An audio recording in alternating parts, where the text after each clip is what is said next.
Another episode of the Influence Economy podcast. I'm your host, Shayna Davis. I'm glad you're here. But before we get started, if you've been here before, you know I start all these off by asking for a favor. I want you to, wherever you are listening to this episode, I want you to take a screenshot. And with that screenshot, I want you to post it on your LinkedIn, tag me at Shayna Rattler Davis, and then I just want to hear your biggest aha moment or your biggest takeaway from this episode. And the reason why I ask you to do that is because far too many leaders, they just don't know how to cultivate and build the external influence the new world demands. And sharing these episodes will expose them to the signals that they need to develop in order to lead better. So I appreciate you for being willing to share. Well, let's get into what I believe is going to be a great episode. I'm here by myself today, but I've got a news flash. You're using PR the wrong way. Yep, more than likely, you as a company, especially a STEM tech company, are using PR the wrong way. Let me tell you what I mean. A lot of leaders think they need better PR, where what they actually need is a stronger point of view. And those are not the same problem. Because PR, it can help you get seen, but it can't help you become believable if the message itself has no pulse. And I want to talk about this today because I keep seeing the same mistake play out in different outfits. Either a founder hires a PR firm and thinks, finally, now the market is going to get us. A CEO approves a polished quote and assumes, great, now we sound strategic. A leadership team, they spend a fortune on external visibility and then act shocked when nobody remembers what they said. And every time I see this, I think the exact same thing. You don't have a media problem, you have a message problem. More specifically, you have a message ownership problem. Because somewhere along the way, a lot of leaders started treating PR like it was there to create the center of their voice. And that was never the job. Because PR can do a lot of great things. They can sharpen, PR can package, they can position, they can distribute, but PR cannot manufacture conviction on behalf of leadership. I'm going to say that again. They cannot manufacture conviction on behalf of leadership. It can't create a real point of view where one does not exist. It cannot fake depth. It cannot invent belief. And in this climate, that gap shows up immediately because we're living in a moment where polished language is cheap. Thanks to AI, we live in a world of sameness, in my opinion. Everybody sounds polished now. Everybody knows the words. Everybody can say innovation, transformation, impact, purpose, vision, community, trust, blah, blah, blah. We've heard it all. We've heard it all. And half the time, it sounds like a corporate mad lib. And the problem is not that those words are wrong. The problem is they are floating around disconnected from anything human. No weight, no texture, no signal that an actual leader has a real perspective behind them. And then I just think that that's when messaging starts to feel like wallpaper. Like technically it's there, but emotionally it's invisible. And I was thinking about this recently because I saw one of those executive quotes in an article. And I'm not going to name names because that's not the point, but I read the quote and had that exact reaction I think a lot of us have now. You know, the one like you get to the end of the paragraph and you think, they said absolutely nothing. That was a lot of pretty words, but they said absolutely nothing. It was polished, it was safe, it was professionally moisturized, and still somehow completely dead. And what struck me when I was reading this article was not that the quote was bad. It was just that it was forgettable. And forgettable like in the most expensive way because somebody paid for that. They probably paid a lot for that. Somebody briefed for that, somebody approved that, somebody probably celebrated that placement. And yet there was no actual leadership signal in it. You've heard me say before, like, I think there's a difference in signal and noise. There was nothing there that told me what this person believes. nothing that told me how they see the market, nothing that told me what they stand for, what they question, what they notice, or what they're willing to say clearly. And I just think like it was language without a leader. And that's where a lot of companies are losing the plot because they're mistaking polished output for strategic communication. They're thinking, if it sounds official, then it must be effective. No, official is not the goal. Believable is the goal. Memorable is the goal. Trusted is the goal. And trusted messaging, it has to sound like there's a real brain and backbone behind it. Otherwise, it's just pretty noise. Here's the simplest way that I can put it.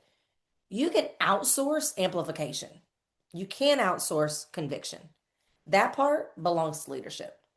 And honestly, I think a lot of leaders, they've been let off the hook for far too long here because there's been this unspoken assumption that as long as the company has a communications function, the leadership team doesn't need to do the deeper message work themselves. They just need to show up, review some language, maybe give a quote, maybe do the interview prep, and then just keep it moving. But the issue with that approach is that communication is not just a support function for leadership, it's one of the clearest expressions of leadership. The message is not separate from the leader, the message reveals the leader. It reveals how clearly they think, how specifically they see, how much conviction they actually have, how much courage they have to say something that sounds like them and not like everyone else in their category. And that is why weak messaging is not just a marketing issue, it's a leadership issue.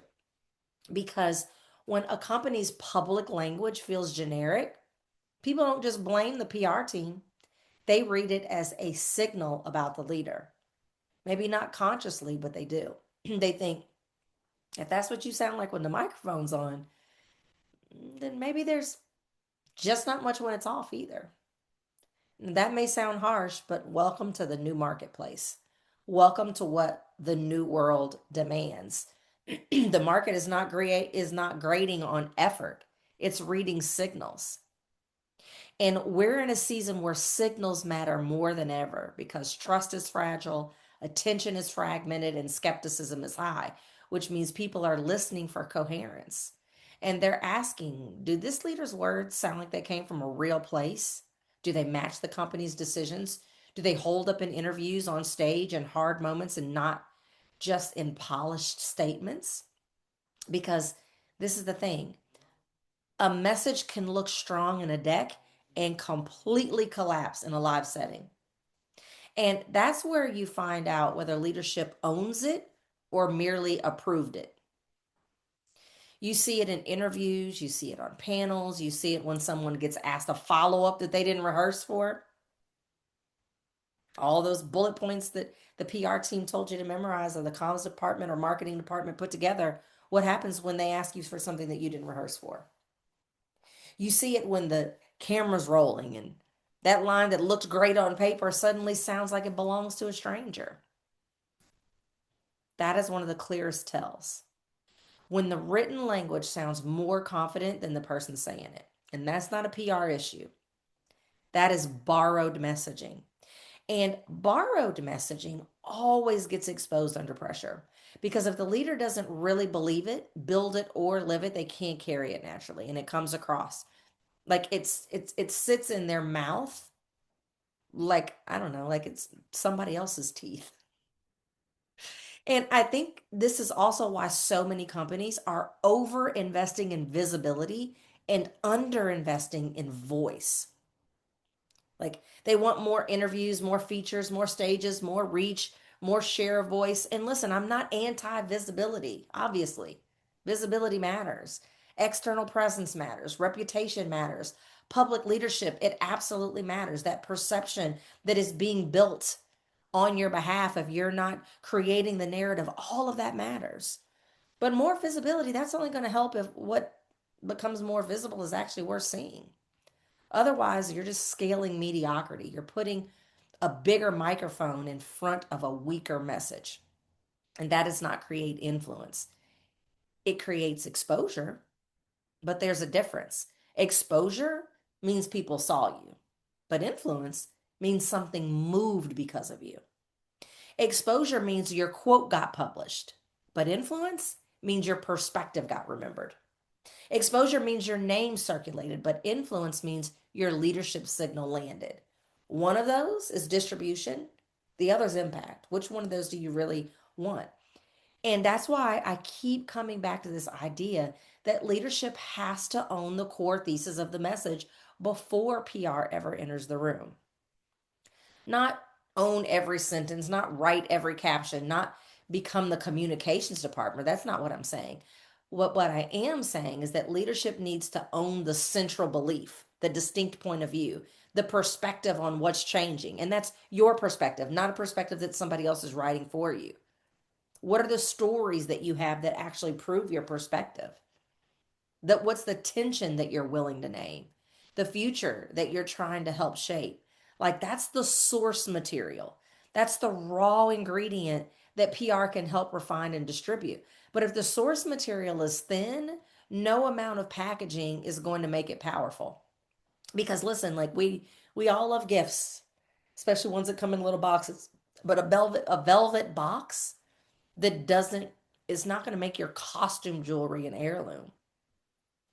So let me give you a practical picture of what this looks like.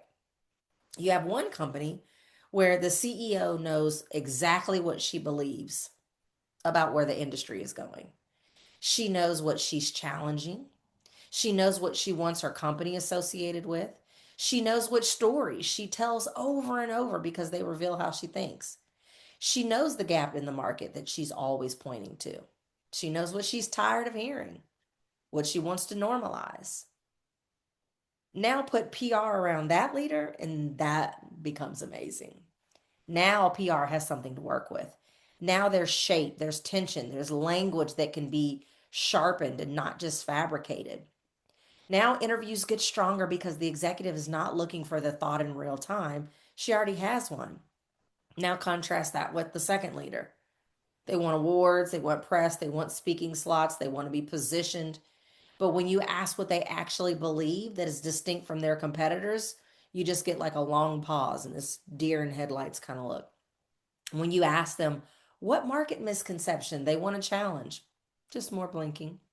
When you ask what stories only they can tell, they give you a mission statement and three like vanilla bullet points about innovation, beige at most. That leader, they don't need media training first.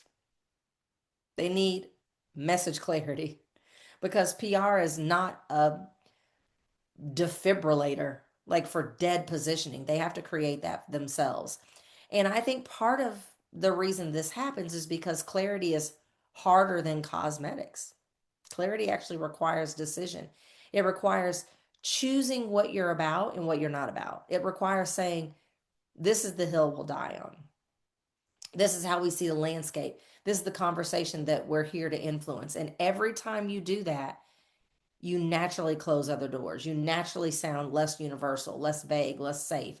And a lot of leadership teams are uncomfortable with that because they want a message that offends no one, limits nothing, fits every audience, and somehow still feels powerful. And that message doesn't exist. The safest message is usually is the first one forgotten because memorability requires shape and shape requires edges. Not reckless edges, like just going rogue and off the grid, not chaotic edges, not controversial, just for the sake of getting attention. But I am talking about clarity edges, the kind that let people say, okay, I get what that leader stands for. I know what they're trying to say. I can place them. I can trust that their language has a center. And that's what leadership owned messaging gives you. It gives you like a center, gravity, core, like something real enough for the rest of the communication strategy to orbit.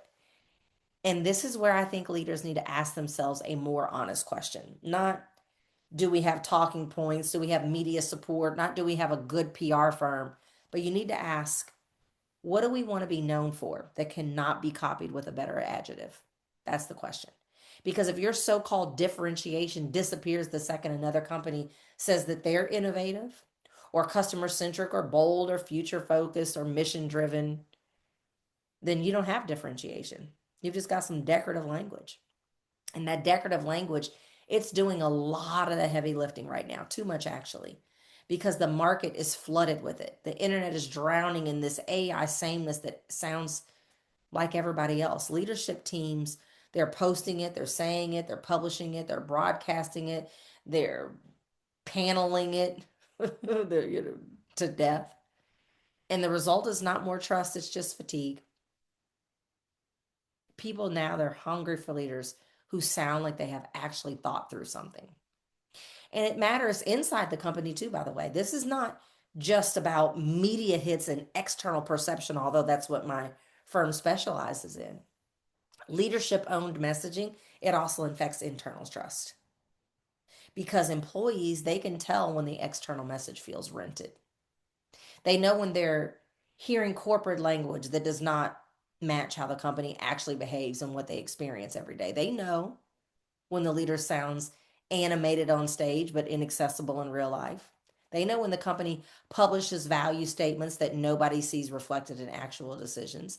And when that disconnect starts to grow, the message stops being a trust builder and starts becoming evidence. Evidence that the company wants to sound a certain way more than it wants to become that thing. And that's expensive. That's unnecessary. So, what does leadership owned messaging actually require? It requires leaders to do the foundational work first that honestly, it's not glamorous, it's not sexy. You have to sit long enough with the questions most teams try to outsource too quickly. I'm going to give you those questions and I'm going to read them slowly so that you can think about them, maybe even write them down. What do we actually believe about this industry? What are we seeing that others are not saying plainly? What patterns keep showing up in our work? What do we want to challenge or defend? What do we want to become known for in the market? And what do we want repeated about us when we're not in the room? Like that is the strategy and the messaging work that you need to do. And I want to say all this because I know how these conversations can land. And this is not an anti PR rant at all. Like I love PR, I love comms. Keep great PR is powerful. It can absolutely elevate a company, it can open doors, but it's about putting it in its right place. And I'm not trying to diminish that function because when PR is brought in after leadership has done the internal messaging work, that's when everybody wins because the PR team has better material, the interviews have more life, the spokesperson sounds more natural. So that's the dream, that's the goal, that's what we're going for. So if you're listening to this as a founder, a CEO, executive, a senior leader, here's the gut check. When you think about your public message, do you feel ownership or dependence? Do you feel like you're responsible for supplying just the perspective that the communications or the PR people have given you? Because that distinction matters. Because if you don't know what's uniquely yours to say, then more PR is not going to solve that issue. It might buy you attention and increase the output, but it's not going to make you distinct, right? So what the irony is like when leaders do this work well, they often become easier to support externally, not harder. The PR people are actually going to thank you. It's actually going to be a lot easier for them to do their jobs. So that's what we've got for today.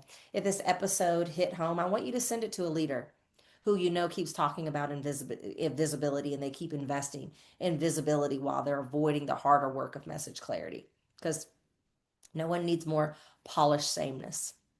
Okay. So I want you to recognize that PR can extend the signal, but leadership has to create it first. So again, I hope you will share this with everyone far and wide, and that you will go back and listen to previous and future episodes as well. Have a great day. Bye bye.